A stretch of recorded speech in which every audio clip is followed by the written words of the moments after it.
तमाम news channels और अखबारों की सुर्खियों में आपने एक खबर सुनी होगी कि पाकिस्तान और ईरान के बीच कुछ गड़बड़ झाला चल रहा है।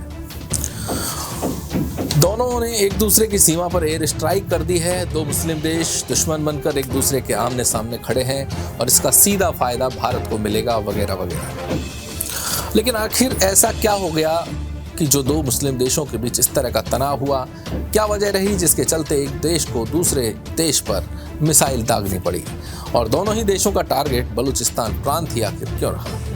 क्या यह कोई जंग की शुरुआत है? मैं हूं विजय वर्मा। आज हम इसी मुद्दे पर विस्तार से बात करेंगे। पाकिस्तान की प्रतिक्रिया को भी समझेंगे, ईरान और पाकिस्तान में लंबे अरसे से चल रहे बलोचों के उत्पीड़न की कहानी को भी बताऊंगा। चलिए शुरुआत करते हैं। आखिर इस हमले का बैकग्राउंड क्या है? तो आपने सुना ही होगा कि इस्लाम धर्म की दो शाखाएं हैं, एक शिया और दूसरी सुन्नी। मिडिल ईस्ट के देशों में सुन्नी मुसलमानों की तादाद सबसे कम है, जबकि यहाँ शिया मुसलमानों की तादाद सबसे ज्यादा है। इराक और ईरान के साथ ही यमन मिडिल ईस्ट में आते हैं और यहाँ शिया मुसलमानों की तादाद सबसे ज्यादा है। बलोच जनजाति से ताल्लुकात रखने वाले मिडिल ईस्ट के सुन्नी मुसलमानों की शिया मुसलमानों से यहाँ कई सौ सालों से यानी कि सदियों से वर्चस्व की लड़ाई शायद इसीलिए चल रही है। और इसी वर्चस्व की लड़ाई ने यहाँ सुन्नी मुसलमानों का एक अलगाववादी संगठन खड़ा कर दिया है जिसका नाम है जैश अल अदल। यह संगठन ईरान के दक्षिणी पूर्व क्षेत्र में एक्टिव रहता है, जो कि अक्सर ईरान के आम नागरिकों और ईरान सरकार के खिलाफ विद्रोह करता रहता है। इसी विद्रोह का नतीजा है कि यहाँ अक्सर बम ब्लास्ट की घटनाएं होती हैं। अभी हाल ही में ईरान के एक खतरनाक बम ब्लास्ट की घटना हुई जिसमें 90 लोगों की जानें चली गई थी और इसी का बदला लेने के लिए ईरान ने पाकिस्तान के बलोच प्रांत में हमला कर दिया, क्योंकि बलोचों के कुछ कैंप पाकिस्तान में स्थित हैं। यानी ईरान का सीधे सीधे यह मानना है कि अलगाववादी बलोचों के संगठन जैश अल अदल के कुछ मिलिट्री कैंप्स पाकिस्तान में स्थित हैं। अब बात करते हैं ईरान के हमले के बाद पाकिस्तान की क्या प्रतिक्रिया रही। तो पाकिस्तान ने कहा है कि जो हवाई हमला हुआ है वह पाकिस्तान के हवाई क्षेत्र का उल्लंघन करता है और यह पूरी तरह से गैर कानूनी भी है।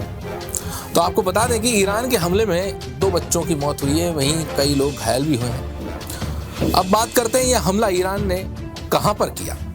दरअसल सुन्नी बलोचों का एक हिस्सा बलूचिस्तान प्रांत के तौर पर पाकिस्तान में आता है और एक हिस्सा ईरान में आता है। यहाँ भी इसे बलूचिस्तान प्रांत ही कहते हैं। ईरान ने पाकिस्तान के बलूचिस्तान प्रांत को टारगेट किया था और जवाब में पाकिस्तान ने भी ईरान के सिस्तान और बलूचिस्तान प्रांत पर एयर स्ट्राइक कर दी। पाकिस्तान ने इस पर सफाई दी है कि इस इलाके में कुछ बलोच उग्रवादी समूहों के कैंप मौजूद हैं, इसीलिए पाकिस्तान ने ईरान की सीमा पर हमला किया है। खैर फिलहाल दोनों ही देशों की ओर से हुई इस एयर स्ट्राइक से मिडिल ईस्ट में तनाव और ज्यादा बढ़ चुका है। यह इलाका पूरी तरह से सेंसिटिव हो चुका है। पाकिस्तान की ओर से बदले की कार्रवाई के बाद तो अब स्थितियां नियंत्रण से बाहर होती जा रही है। खुद पाकिस्तान हुकूमत को यह समझ नहीं आ रहा है कि आखिर अब क्या किया जाए।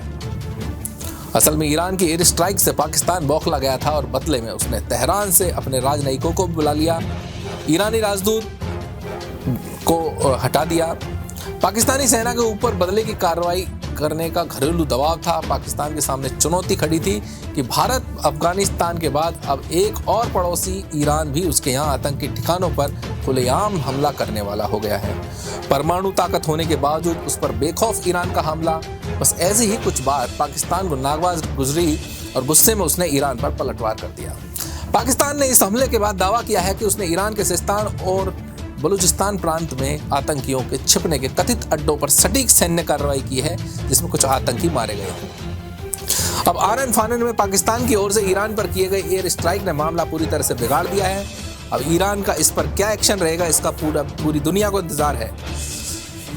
हालांकि माना जा रहा है कि इस घटना के बाद मध्य पूर्वी देशों की राजनीति जटिल होती जा रही है और इसका सीधा फायदा भारत को मिलेगा। चलिए फिलहाल के लिए दीजिए इजाजत। नमस्कार।